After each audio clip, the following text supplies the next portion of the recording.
we stand with you, we celebrate with you, we build with you. May your independence be recognized by all those who value democracy.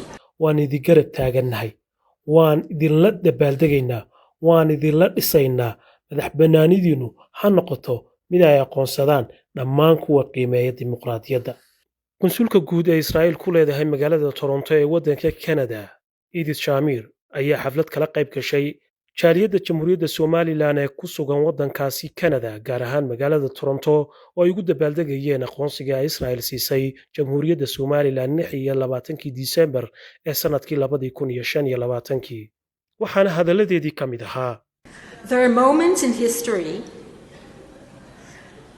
when something that has long existed is finally acknowledged. taariikhda waxaa jira xilliyo ay dhacdo in wax dadka in badan ka qarsoonaa ugu dambayn uu si dhaba dibadda ugu soo baxo oo ay qiraan When reality, patient and persistent, is at last called by its proper name. marka haddaba ay runtii timaado oo ah mid samir iyo adeeg leh waxay heshaa magaca dhabta ah ee xaqa ay u leedahay December 26, 2025 was such a moment.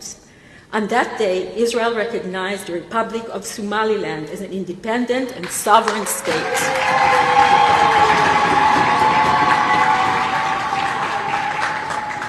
December 26 2025 waxay ahayd maalin taariikhi ah maalintaas dowladda Israa'iil waxay si rasmi ah u qirtay in Jamhuuriyadda Somaliland ay tahay dal madax bannaan Not to create something new, to acknowledge something real. ujeedku maaha in wax cusub la abuuro balse waa in la qiro xaqiiqo hore u jirtay muddo 35 sano ah Somaliland waxay ahayd mid iskeed isku maamusha waxay qabsatay doorashooyin madaxduna si nabadgelyo ayay xilka ugu kala wareegayeen waxayna dhistay hay'ado dawladeed oo rasmi ah oo shaqeynaya For 35 years, this reality was ignored. Israel chose to say what was already true. muddo 35 sano ah dunidu xaqiiqadaas indhaha ayay ka qarsanaysay laakiin Israa'iil waxay dooratay inay ku dhawaaqado xaqiiqada dhabteeda jirta History offers guideposts. In June 1960, Somaliland gained independence from Britain. 35 countries recognized it.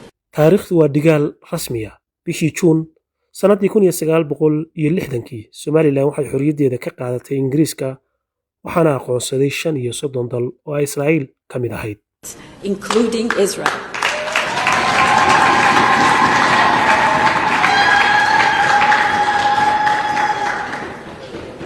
Days later, Somaliland voluntarily, and I repeat, voluntarily, chose union with Somalia. maalmo yar kadib xorriyaddii Somaliland waxay si ikhtiyaari ah waxaan ku celinayaa iyadoo aan lagu khasbin oo si ikhtiyaari ah ay u dooratay inay la midowdo Soomaaliya The hope collapsed into dictatorship, civil war and mass atrocities. 200,000 lives were lost. laakiin rajadii midnimadu waxay ku burburtay gacantii keligii taliyaha dagaal sokeeyo oo dhacay iyo xasuuq bahalnimo ah oo 200 oo kun oo qof ay ku naf waayeen ayaa ay sababtay inay ka dheefaan midnimadaasi In 1991, Somaliland reclaimed its independence as an existential necessity. sanadkii 1991 Somaliland waxay dib u soo ceshatay madax bannaanideeda taasoo ahayd baahi loo qabo jiritaankeeda qaranka si looga badbaado halaag Since then, you have built something rare, a democracy that works. wixii intaas haddaba ka dambeeyey waxaad dhisateen wax dunida dhif ku ah waa dimuqraadiyad shaqaynaysa In November 2024, elections confirmed it once again. Power changed hands peacefully. The results were accepted. The system held in a region where elections often trigger violence. doorashadii November ee sanadkii 2024 ayaad mar kale dunida tusteen xaqiiqada jirta xilka ayaad si nabad iskugu kala wareejiseen natiijadiina waa la aqbalay hab dhismeedkiina dawladnimo ayaa si adag u taabagalay xilli gobolka ay ka jirto doorashooyin in badan horseeday rabshado sharciga iyo haybadda aad dib u kasbateen waa mid naadir ku ah gobolka iyo dunidaba The African Union 2025 fact-finding mission called Somaliland's claim historically unique and self-justified. This was 20 years ago.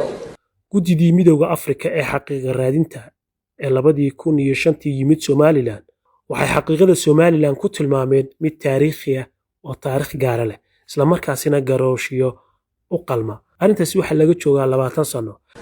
The facts have only grown stronger. You are not claiming another land. You are assessing sovereignty over territory that was yours. xaqiiqooyinka jiraana maanta way ka sii xoog badan yihiin ma doonayaan oo ma rabaan dhul dad kale waxaad xaqiijinaysaan madax bannaanidiina dhulka idinkaa leh oo la idinku yimid.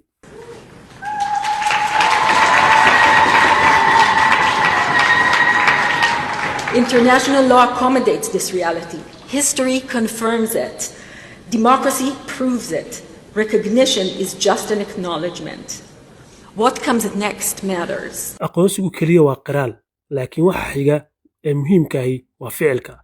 Embassies will open, agreements will be signed, partnerships will deepen. We will partner on water, agriculture, medicine, and security for the prosperity of both nations.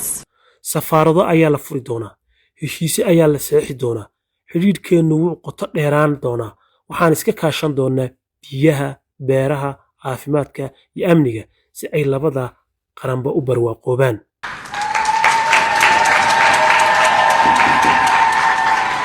49 Somaliland children have already received life-saving cardiac surgery in Israel. 49 carruur ah oo reer Somaliland ayaa durbaba qaliino wadnaha lagu badbaadiyay noloshooda kuwaasoo lagu sameeyay Israel. That is what partnership looks like.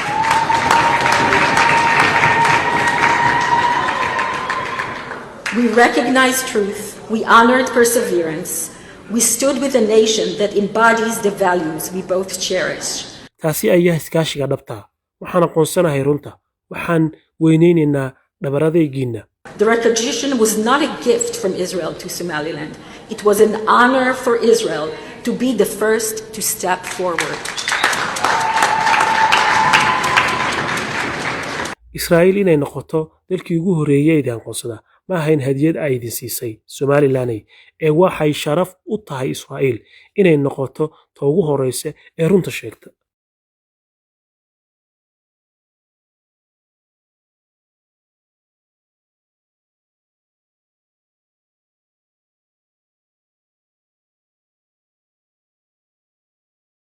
You did not wait for recognition to become a nation. Somaliland had a vision. The vision has kept you alive, has made you strong. ma aydan sugin aqoonsiga si aad qaran u noqotaan waxaad lahaydeen aragti idin noolaysay idinkana dhigtay kuwa xoogan. It is an honor to share the moment and celebrate what you have built, your democracy, your stability, your courage, your refusal to accept the world's neglect as a definition of your worth. waa sharaf inaan idinla qaybsado xilligan iyo inaan u dabaaldegno waxaad dhisateen dimuqraadiyaddiinna xasiloonidiinna geesinimadiinna iyo dadnimadiinna iyo diidmada aad diideen in dayaca dunidu qeexo qiimihiinna. Until then, we stand with you, we celebrate with you, we build with you. May your independence be recognized by all those who value democracy. May your partnership with Israel be the first of many such partnerships.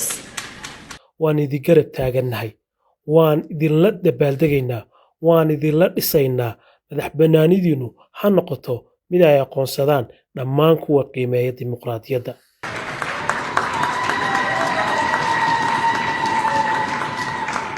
Inspire others, and may the friendship between our nations, born in recognition of truth, strengthened by shared values, deepened by shared threats, endure for generations to come. sidaad u dhabar adeegteen ha u noqoto cashar ay dalalka kale ka bartaan saaxiibtinimada inoo bilaabantay maadaamaan isku fikirnahay isku khatarna aan wadaagno ha noqoto mid adag oo ay jiilalka dambe waayaan. Congratulations, Somaliland.